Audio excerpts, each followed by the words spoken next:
Have you ever been in a haunted mansion? I have, and I'd like to tell you about it. It was an old house, sitting all alone at the end of a dark street. There was a high iron fence around the property, with a rusty, squeaky gate.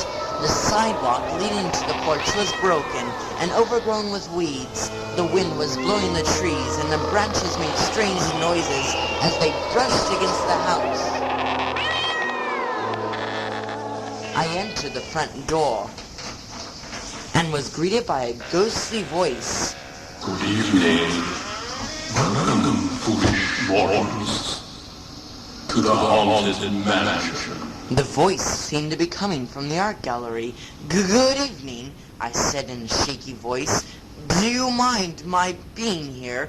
The voice seemed not to, and replied, We have so few visitors. We, my ghost host voice and I, went into the art gallery. The paintings were very strange. They seemed to be stretching. In fact, the entire room was getting taller. The ceiling was going up, and the floor was going down. A panel on the wall opened, and I ran out of the gallery into a corridor. Along one side of the corridor were windows. From them I could see the garden outside. It had begun to rain and thunder when the lightning flashed. It changed the pictures on the opposite side of the corridor into weird shapes and ghostly creatures.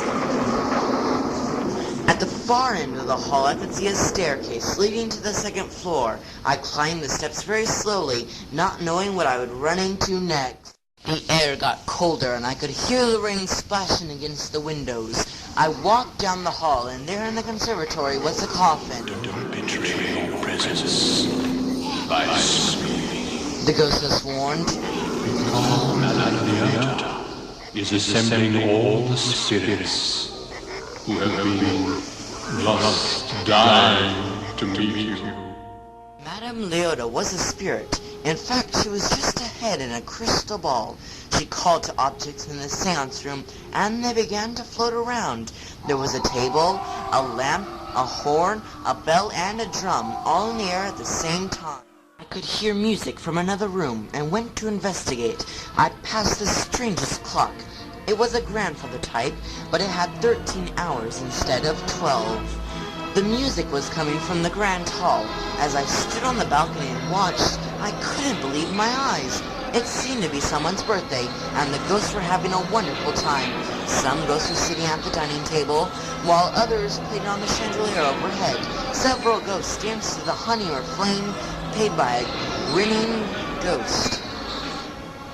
A thumping sound attracted my attention. It came from the unfinished attic. There in the darkened room stood a ghostly bride. Her heart glowed red with each heartbeat. I turned to run out of the attic, but another image blocked my way.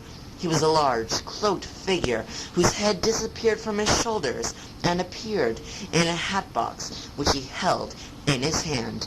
I climbed out of a window and onto a balcony, then down a tree, and was relieved to be out of that house.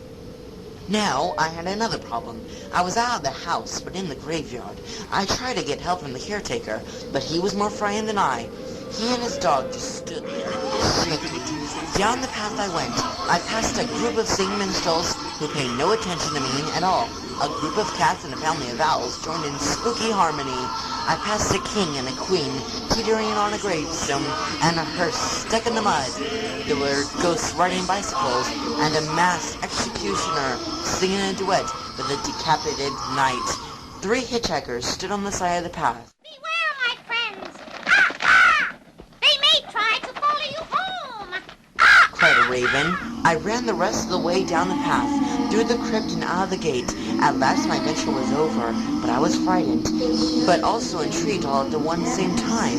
I'd like to visit the house again and unravel its mysteries.